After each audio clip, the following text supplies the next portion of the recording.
Bem-vindo ao podcast Estrangeiros e Peregrinos. A mensagem de hoje será apresentada por Dennis Allen.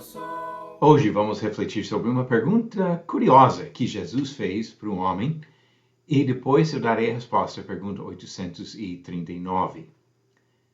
Durante uma visita a Jerusalém para participar de uma festa dos judeus, Jesus encontrou um paralítico em um lugar chamado Betesda, que significa casa de misericórdia ou casa de graça.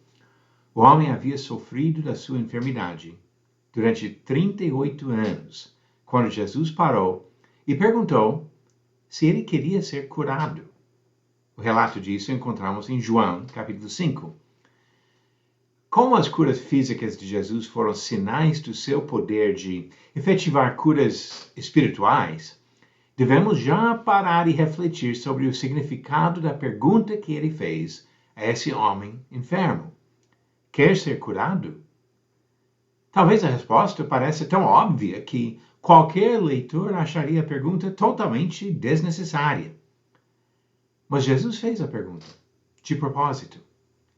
Quem olharia para um homem sofrendo de uma enfermidade debilitante e questionaria sua vontade de ser curado? Enquanto refletimos sobre essa pergunta, devemos pensar em outro comentário sobre uma outra visita de Jesus à mesma cidade. João disse, em João capítulo 2, versículos 23 a 25, estando ele em Jerusalém durante a festa da Páscoa, muitos, vendo os sinais que ele fazia, creram no seu nome. Mas o próprio Jesus não se confiava a eles, porque os conhecia a todos, e não precisava de que alguém lhe desse testemunho a respeito do homem, porque ele mesmo sabia o que era a natureza humana. Diz que essas pessoas creram. Supostamente desejavam a cura espiritual que somente Jesus oferecia. Mas Jesus conhecia as pessoas e sabia que não foi bem assim. A pergunta ao paralítico, alguns meses depois, serve de ocasião para todos os leitores do Evangelho segundo o apóstolo João refletirem sobre sua própria reação à misericórdia de Jesus. Embora esse homem estivesse em um lugar onde pessoas esperavam receber alguma graça, será que ele considerava a cura uma esperança realista? Será que realmente olhava para cada pessoa que passava, imaginando que um dia receberia uma oferta de libertação da sua enfermidade? Quando aplicamos esse exemplo na esfera espiritual, a realidade não é diferente. Será que nós nos acostumamos com nosso estado espiritual como pessoas paralisadas por pecados e vícios, ao ponto de nem pensar mais na possibilidade de uma cura? E se alguém parasse para oferecer uma solução ao nosso problema, qual seria a nossa resposta? O triste fato é que muitos não têm vontade de sair do pecado. Quando a escolha é entre a vida egoísta na busca de prazeres fatais e uma vida de obediência ao Senhor que leva à vida eterna, a maioria rejeita qualquer noção de salvação e cura espiritual.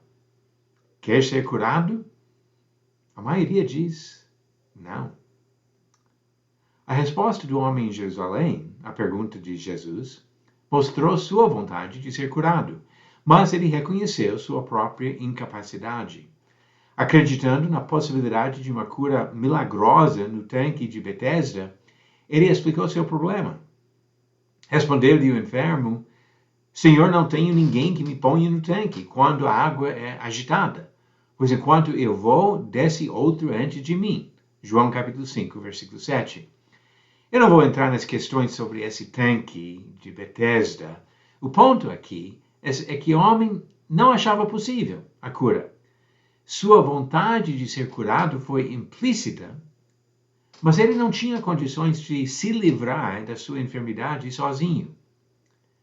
Que bom que esse homem se encontrou na presença do Deus de misericórdia e graça. Mesmo quando temos a vontade de nos livrar do pecado, que não é o caso para a maioria das pessoas, ainda é preciso admitir, como fez o paralítico, a nossa própria incapacidade. O homem consegue se perder por sua própria vontade e força, mas não tem condições de resolver o problema do pecado sozinho. Precisa da graça e da misericórdia de Deus. E quando Jesus estende a oferta da salvação, o que fazemos? Viramos as costas, negando a importância do livramento que ele nos oferece?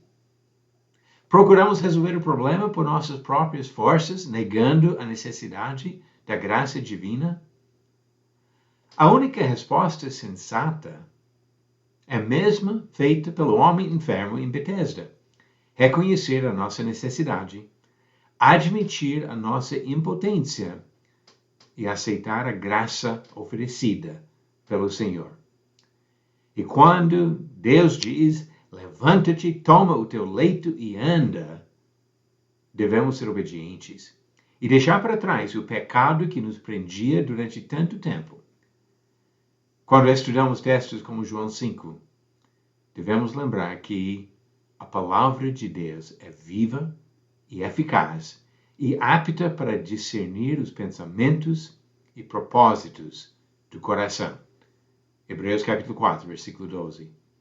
Precisamos admitir a nossa necessidade, buscar a solução e obedecer às instruções de Jesus, porque Ele é o único que pode nos curar. Pergunta 839. Verdadeiro ou falso? O livro de Colossenses ensina que os cristãos ainda devem seguir rigidamente regras sobre comida, bebida e dias de festa, como sombra do que havia de vir. A resposta correta? Esta afirmação é falsa. Diz Colossenses 2, versículos 16 e 17, portanto, que ninguém julgue vocês por causa de comida e bebida, ou dia de festa, ou lua nova, ou sábados, porque tudo isso tem sido sombra das coisas que haviam de vir. Porém, o corpo é de Cristo. Nós não vivemos hoje sujeitos à lei do Antigo Testamento, vivemos sob o Evangelho de Jesus Cristo. Pergunta 840. Qual foi o sinal da aliança que Deus estabeleceu com Noé para nunca mais destruir a terra por dilúvio? Alternativas: A, o arco-íris; B, a circuncisão; C, uma coluna de fogo; ou D, um obelisco de pedra. Verifique sua resposta no final do próximo episódio de Estrangeiros e Peregrinos. Quer ser curado? Quer ser perdoado e salvo dos seus próprios pecados? Jesus está perguntando isso para todos nós. Muitos dizem que não. Mas nós devemos abrir o coração e aceitar a salvação que Jesus oferece por meio do sacrifício que ele fez por nós na cruz de Calvário. Obrigado por nos acompanhar nessa jornada pelas Escrituras. Volte amanhã para ouvir mais uma mensagem do podcast Estrangeiros e Peregrinos. Seguimos pelo mundo a viajar.